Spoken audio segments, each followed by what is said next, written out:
Once you power up the compressor, you'll see it flashing back and forth between the current line pressure and the current state of the compressor. So you can see right now we're at 0 psi and currently in the off state. To start the compressor, just press the on button.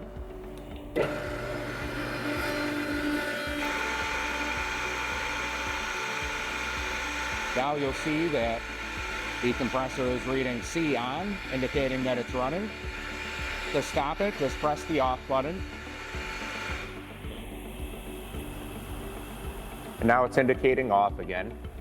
Now when the compressor reaches its unload pressure, it's going to indicate standby and will automatically restart once it reaches the load pressure set point again. If it's been less than 20 seconds since the last time the compressor shut off, it will wait for this 20-second delay before it restarts again.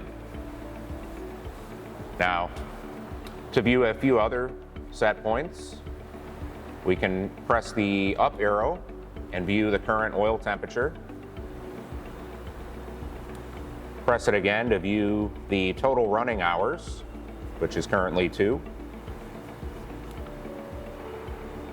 The next one shows the total loaded hours. And this one shows the hours until the next maintenance service.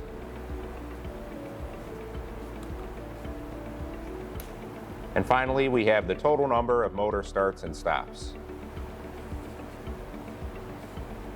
Now, to go back, just press the minus button. And you're back on the main screen. To change your pressure settings, you need to access the settings menu.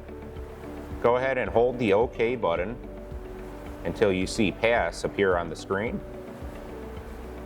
Now you're going to use the up arrow and enter the password, which is 2954. So 2, OK, 9, 5, 4. So parameter 1 is your offload pressure set point. To change that setting, we're going to press OK and select our desired offload pressure. This is the pressure where the compressor stops building air. Currently it's set to 145 psi. So to confirm, we're going to hit OK. Now the next setting, parameter 2, is going to be our load pressure set point. This will be the pressure where the compressor begins to build air again. Currently that's set to 125 psi, and you're going to want to maintain a minimum differential of 10 psi between your load and your unload pressure set point. So again, to confirm, hit OK.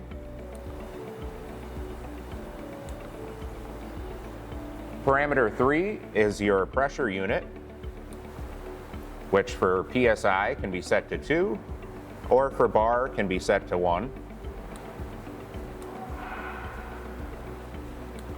Parameter 4 is your temperature unit, which for Celsius can be set to 1, or for Fahrenheit can be set to 2.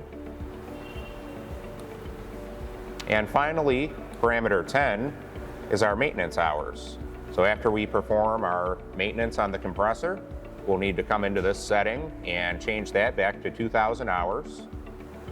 So we'll hit OK and just change this number back to 2,000. Again, hit OK to reset the timer. Now to exit the settings screen back to the main menu, we're just going to press the on-off button. And now we're back on the status screen. If a fault does occur on the compressor, you'll see an AL followed by a number indicating which fault has occurred. For example, if we depress the emergency stop, we'll see ALL00 has appeared on the screen, indicating that we have an emergency stop switch. Now, to reset this fault, first we'll need to correct the fault condition. So in this case, it'll just be resetting the emergency stop. And now to acknowledge the fault, we'll have to hit the OK button. And now we're ready to start again.